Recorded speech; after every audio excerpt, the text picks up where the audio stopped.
Hoy nuestra entrada, antes de lo que es el plato principal, va a ser una reseña gastronómica del sabor amargo. El mensaje que tengo para ustedes es paradojas y realidades de nuestra salvación. Y quiero que veamos en 1 de Pedro, capítulo 1, versículos 6 al 9, de que vamos a apreciar dos verdades acerca de nuestra salvación para que nos alentemos cuando estamos pasando un periodo de prueba.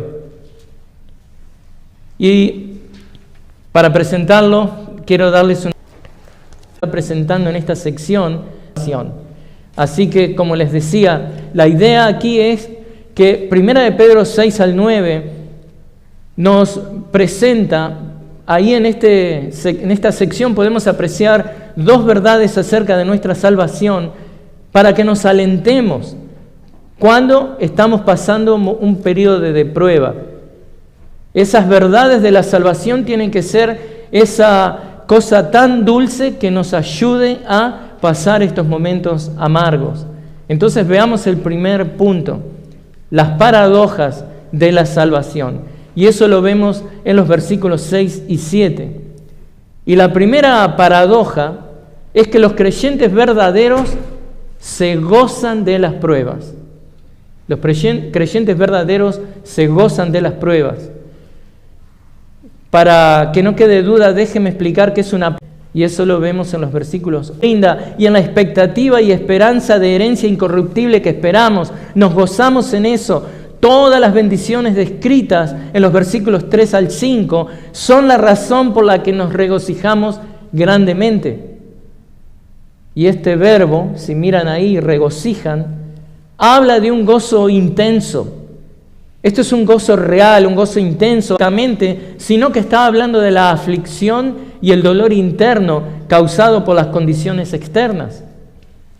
Pedro, movido por un corazón pastoral, está alentando a estos atribulados creyentes con la realidad de ¿qué? De la naturaleza breve de estas pruebas en comparación con la eternidad. Hermanos, debemos siempre recordar esto. Debemos siempre alentarnos con esto. Debemos poner nuestros sufrimientos en perspectiva con la eternidad. Debemos hacerlo. Pedro también les habla de la naturaleza de estas pruebas en el sentido de que a veces pueden ser providencialmente traídas por Dios. Dios trae esa prueba a su vida. ¿Cómo lo sabemos? Bueno, la expresión dice, si es necesario. No todos los cristianos padecen de la misma manera. Dios trata con cada uno de nosotros de maneras diferentes, pero si es necesario para nuestro crecimiento, si es necesario, las pruebas llegarán. Esto debe ser de aliento, no de desaliento. Esto debe ser de aliento para el cristiano, porque esto nunca es innecesariamente algo que Dios trae. El cristiano nunca está innecesariamente expuesto a las pruebas. Dios siempre tiene un plan con esa prueba. El cristiano nunca es afligido innecesariamente. El cristiano es afligido, como leemos ahí, con diversas pruebas. Con diversas pruebas. Evidentemente, eran distintas condiciones adversas que estaban ocasionando esta aflicción. Con diversas pruebas. No para todos es la misma prueba, pero Dios expone al cristiano a pruebas, ¿para qué? Para que éste apruebe. Y algo más, ¿sabe para qué más Dios expone al cristiano a las pruebas? Para que la fe, la calidad de la fe de éste sea comprobada. Hay muchos en las iglesias clamando, diciendo y asegurando que son cristianos, pero cuando la prueba viene, la actitud y cómo responden a esa prueba deja en evidencia que su fe no es una fe verdadera.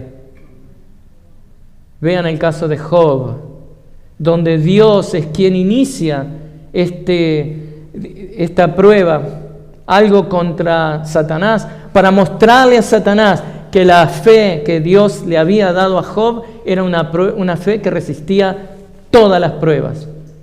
Y fíjense, si leen el libro de Job, la calidad, la crueldad, cuán profundo ese sufrimiento fue y el tipo de pérdidas que él experimentó, pero en ningún momento culpó a Dios. Una fe verdadera es atestada, es mostrada, es exhibida luego que la prueba pasa. Evidentemente no todos tenemos el mismo tipo de pruebas, pero Dios nos expone a todos. Dios expone al cristiano a estas pruebas para que éste apruebe y la calidad de su fe sea comprobada. La palabra pruebas, hay un estudio que hicimos una vez de la palabra pruebas, en griego es la palabra peirasmos, que comunica el proceso de probar la calidad de algo. En este caso, Dios prueba el carácter de la persona que es expuesta a la prueba. Lamentablemente, debido a nuestra debilidad, debido a nuestra humanidad, lo que a veces es traído por Dios para mostrar la calidad de nuestro carácter, debido a nuestro pecado, eso termina provocando que nuestras tendencias pecaminosas salgan a la luz, afloren y muchas veces fallamos en la prueba. Pero Dios nos va a pasar nuevamente, casi seguro por la misma prueba, hasta que la aprobemos.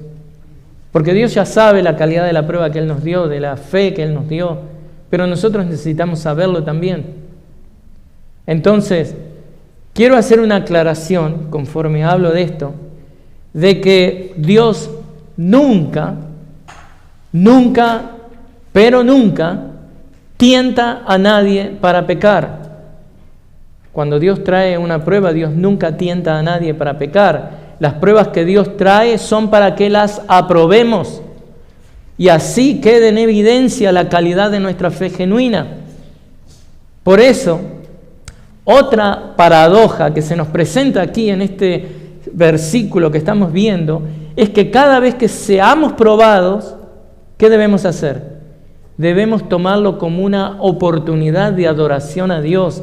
Debemos tomarlo como una oportunidad que Dios nos brinda, una oportunidad de crecimiento espiritual.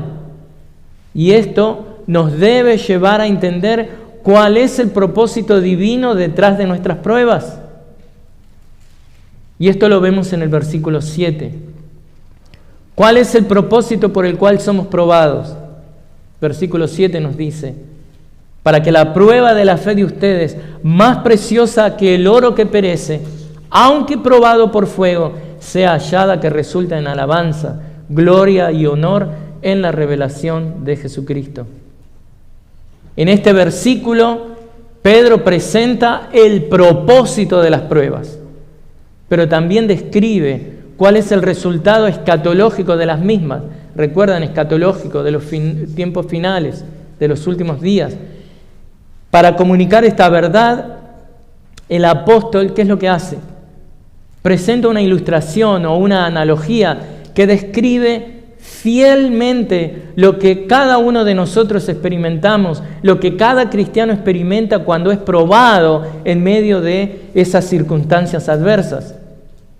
Y esto es parte de las paradojas de la vida cristiana. Escuchen esto: cuanto más caliente el fuego de la prueba, más profunda la pureza alcanzada. ¿Escuchó? Esto es una paradoja. Cuanto más caliente es el fuego de la prueba que Dios trae a nuestra vida, cuanto más insoportable es, más profunda es la limpieza que Dios logra en nuestras vidas. Porque el común denominador de todas esas pruebas, que son imposibles de resistir por nosotros, es que debemos confiar en Él.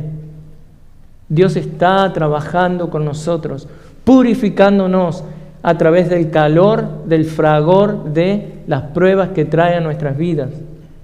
Pedro compara la fe verdadera con el oro, que solo el fuego más caliente, 1063 grados centígrados, solo el fuego más caliente puede purificar el oro.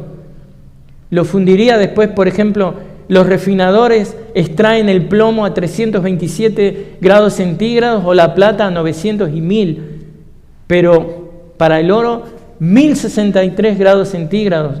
Y Pedro compara la fe con el oro, que solo el fuego más caliente puede purificar.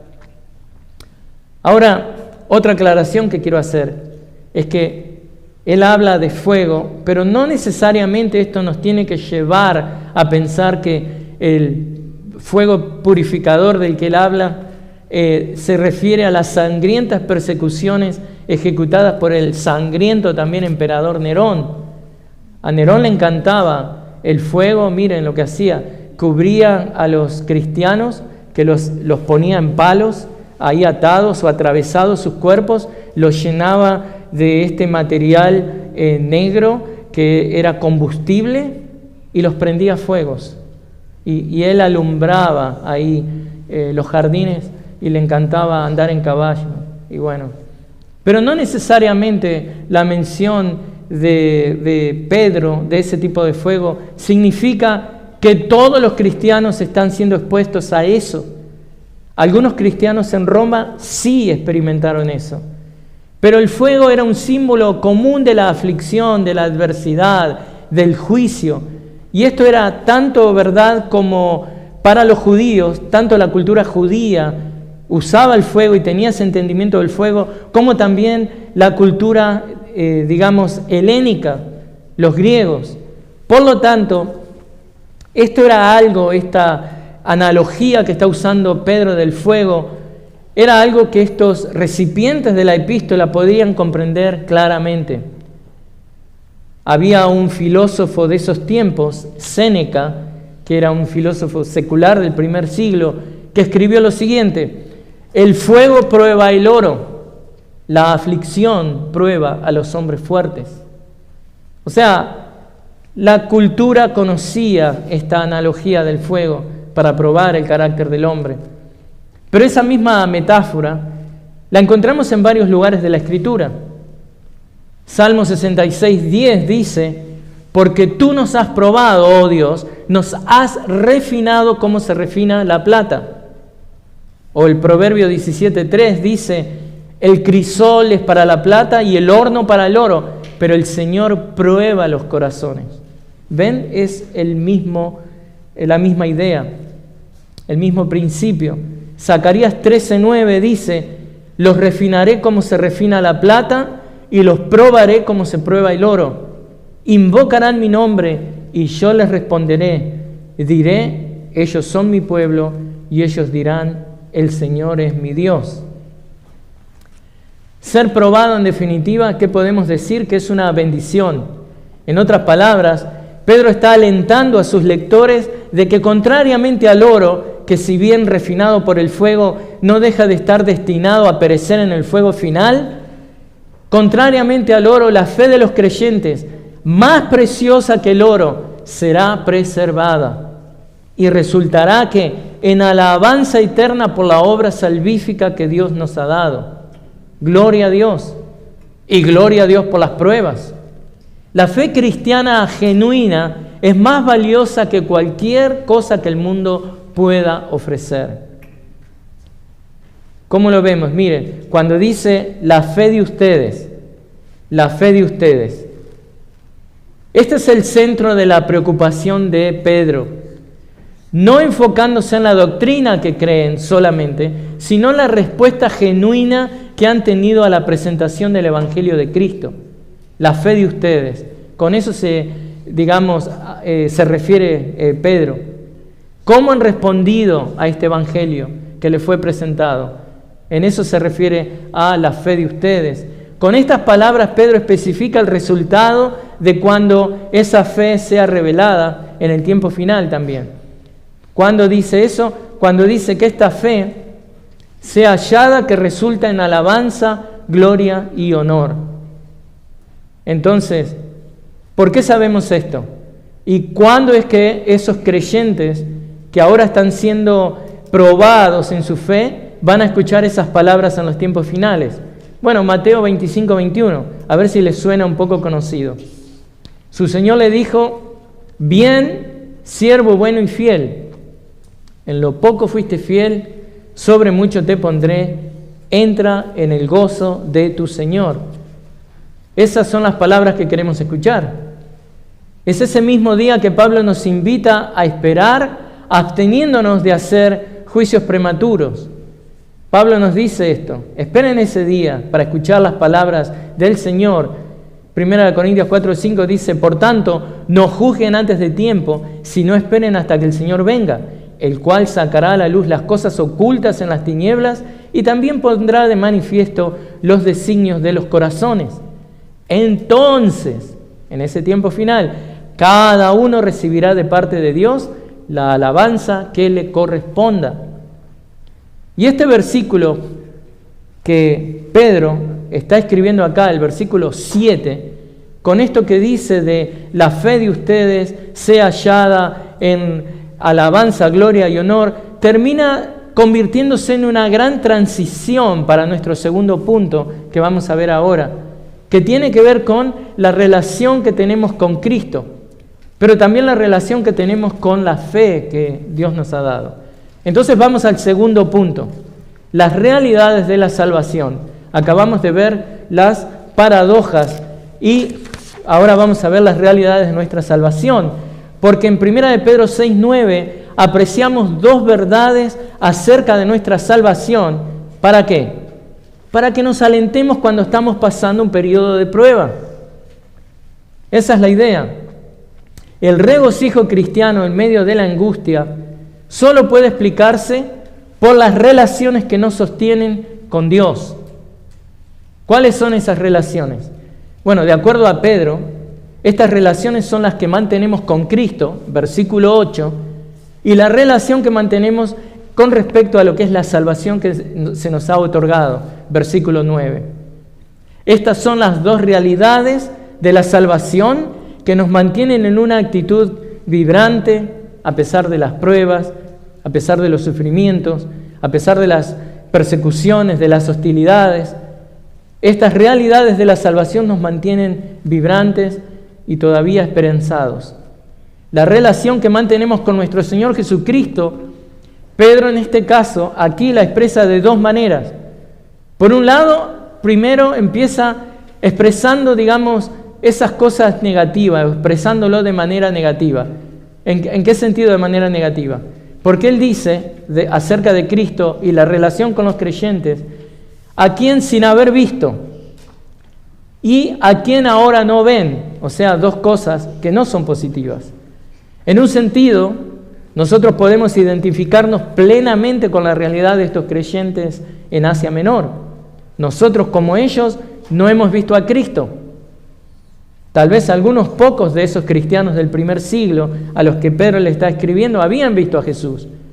Por ejemplo, si ellos visitaron Jerusalén y estuvieron en esa semana en los eventos de la crucifixión, por ahí vieron a Cristo. Aún así, es muy probable que el apóstol también esté usando esta expresión para distanciarse o hacer una diferencia, un contraste entre él, que sí había visto a Cristo, y estos creyentes que no habían visto a Cristo, y esta realidad que muchos eruditos usan aún para aseverar de que fue el apóstol Pedro, Simón Pedro, quien escribió esta epístola. Pero el punto es que esta realidad de los creyentes que no habían visto a Cristo no los está colocando en una situación de desventaja. A nosotros no nos coloca el no haber visto a Cristo en una situación de desventaja. Y esto también en un sentido puede ser marcado como una realidad paradójica. Volvemos un poco a las paradojas, porque aquellos que no le ven operan por fe. Y eso es mejor que aquel que cree porque ve. Entonces, en un sentido, no solamente el tema de que no hemos visto a Cristo no termina siendo en detrimento de nuestra relación con Cristo, termina siendo algo a favor. El cristiano está llamado a operar creyendo las cosas reveladas por Dios, cosas que él no ve. La falta, se podría decir, de contacto personal que estos creyentes de Asia Menor no habían tenido con el Jesús de la historia, no los colocaba a estos lectores en desventaja espiritual. Al aceptar el testimonio de quienes le habían visto, como el apóstol Pedro, ellos entraron en esta relación con Cristo, aún sin haberle visto. Por eso es que Pedro no solamente expresa estas cosas en un tono negativo, sino que también expresa esta realidad de una manera más positiva. Él dice en el versículo 8, ustedes lo aman, pero creen en Él y se regocijan grandemente con gozo inefable y lleno de gloria. Pedro lo pone bien positivamente.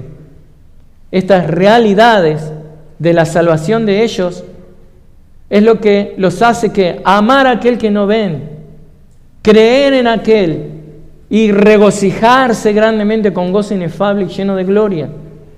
Aquí vemos como Pedro está en un sentido reconociendo esta relación legítima que estos creyentes de Asia Menor tenían con nuestro Señor Jesucristo, aquel que no habían visto, pero que aman. La idea de que la fe supera a la vista como forma de conocimiento íntimo, como forma y base para la vida, es un tema que también es bastante común en el Nuevo Testamento. Por ejemplo, el apóstol Juan escribe, sobre todo cuando habla de Tomás, el que dudaba, ¿no? El apóstol Juan lo escribe de esta manera. Miren, no hace falta ver para creer. Juan 20:29, el Señor mismo dice esto. Jesús le dijo, porque me has visto, has creído.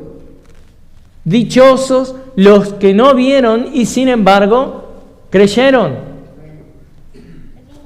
O Pablo lo expresa en 2 Corintios 4:18, aconsejándonos esto, al no poner nuestra vista en las cosas que se ven, sino en las cosas que no se ven, porque las cosas que se ven son temporales, pero las que no se ven son eternas. Terminantemente, Pablo define cómo es que se camina la vida cristiana. En la vida cristiana no se camina por las cosas que vemos, no se camina por nuestras emociones que sentimos. La vida cristiana se camina, según 2 Corintios 5:7, porque por fe andamos, no por vista. Y hermanos, la realidad del amor a Cristo es descrita con los ojos de la fe. Ese amor que no depende de la vista para amar. Los cristianos en un sentido no somos como, no sé si conoce la historia de esa novia ciega. La novia ciega se odiaba a sí misma. ¿Por qué? Porque era ciega. Odiaba a todo el mundo, menos a su novio, que era tan dulce con ella. Él siempre estaba ahí con ella y le hablaba y la hacía sentir amada, importante. Decía ella que si ella pudiera ver el mundo, ella se casaría con su novio.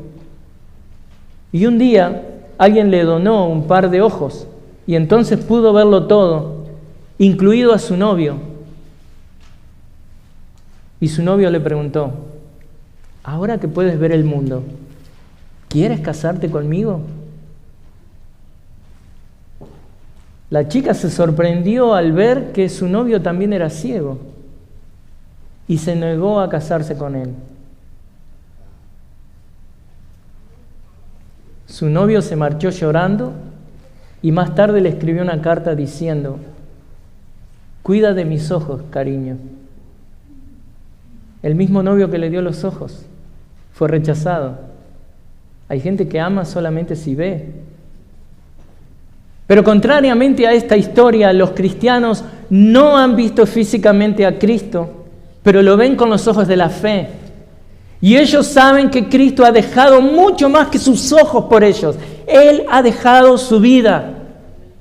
A quienes estos cristianos aman, ellos aprecian su hermosura en las páginas de las Escrituras. Pero habrá un día en que su fe se hará vista y le verán tal como Él es. 1 Juan 3:2. Eso es una esperanza para nosotros. Vamos a ver a nuestro amado Cristo, a quien ahora amamos por fe, sin ver, pero un día le vamos a ver tal como Él es. Y es hacia esos días finales que la esperanza de estos creyentes es apuntada por el apóstol Pedro. Y esto nos devuelve de nuevo a una gran paradoja que hablábamos en el primer punto de este mensaje. Hermanos, en medio de las pruebas, los cristianos descubren que el amor a Jesús y la fe en Él les llenan continuamente de una alegría, de un gozo que es inexpresable. Y Pedro lo escribe, pero creen en Él y se regocijan grandemente con gozo inefable y lleno de gloria. Versículo 8.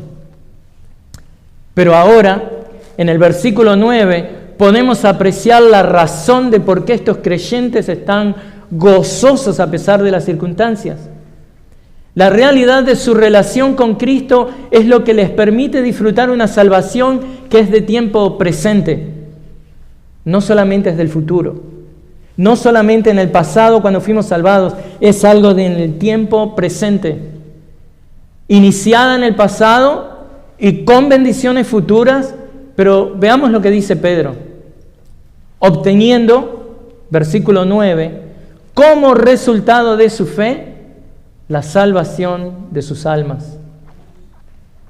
Día a día, conforme aman al Señor Jesús, conforme creen en Él, día a día ustedes comprueban que están recibiendo la meta de esa fe, que es la salvación de sus almas.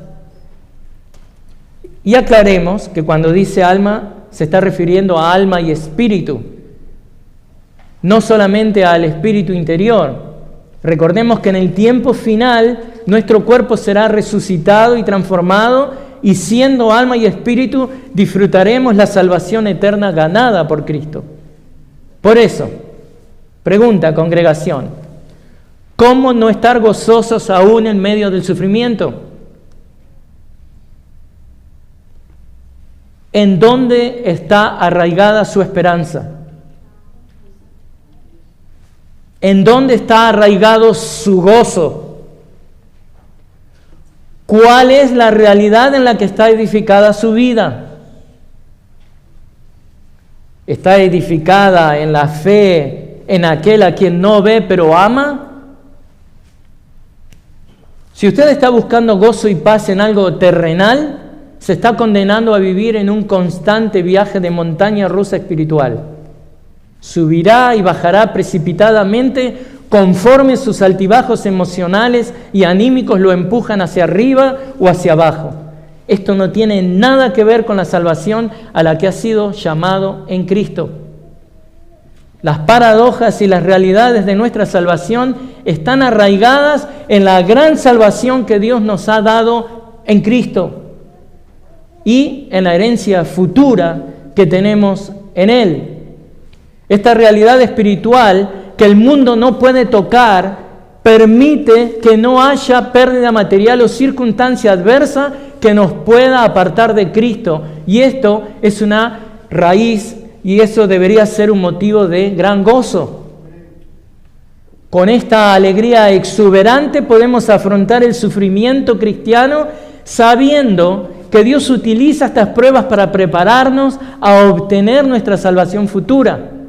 Y no me confundan, no estoy diciendo que usted está ganando su salvación. Dios lo va a llevar hasta el día final. Dios ya le salvó. Dios le salva día a día, cada día. Y lo vamos a poder hacer al soportar todo lo que venga de parte de la vida con una fidelidad, porque estamos alentados que nuestra fe es algo que real propios términos. Y vamos a seguir como de una manera positiva, alegre, gozosa, amando y creyendo en Jesús a través de las pruebas. Nos animamos porque vemos que nuestra fe es auténtica. Entonces, como conclusión, hermanos, hermanas, cuando nos sentamos a lo necesario para una salud duradera, todo padre sabe también que poner un montón de verduras amargas en el plato de su hijo es muy probable que no le guste. Los niños, no sé si han notado, tienen una aversión natural, un odio natural a las cosas verdes, a los alimentos de sabor amargo. Entonces, y si alguna vez trató de hacerle comer, no sé, Bruselas o todo ese tipo de cosas amargas, ¿sabe lo que estoy hablando? Entonces, ¿qué es lo que necesitamos? Siendo bien prácticos, porque esto que te estoy diciendo es para ser prácticos. Nadie le pone un plato todo de verde y cosas amargas a un hijo. Lo hace poco a poco, lo incorpora de a poco a la dieta, y es lo mismo que Dios hace con nosotros. Ese enfoque, digamos, es sigilosamente introducir estos alimentos en el plato. Ese es el enfoque más sabio.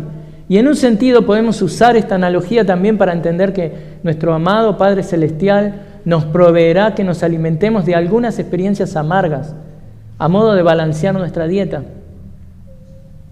Por ahí estamos a puro pandereteo nada más y no entendemos nada de la vida cristiana. Necesitamos aprender de las amarguras de la vida para crecer fuertes, para estar resistentes a distintas enfermedades espirituales. Hay enfermedades espirituales que solo podemos estar preparados para luchar contra ellas a través de pasar por estos momentos amargos, por estas pruebas. Enfermedades espirituales como la desidia. Me da lo mismo todo. La desesperanza. ¿Dónde está Dios? ¿Dios existe? Mi amor, hace 25 años que estás en la iglesia. La falta de santidad. Usted va a poder enfrentar después que Dios lo hace pasar por momentos amargos. Pérdida de trabajo, pérdida de salud. En Cristo, que lo van a alimentar, que lo con su salvación. Oremos. Señor, te doy gracias por este momento, por tu palabra, Señor. Gracias que tú nos ayudas a pasar esos momentos amargos, esas pruebas, esas dificultades, esas persecuciones, las hostilidades. Gracias, Señor, que nos ayudas a ser recordados cuando estamos pasando por eso de las realidades de nuestra salvación.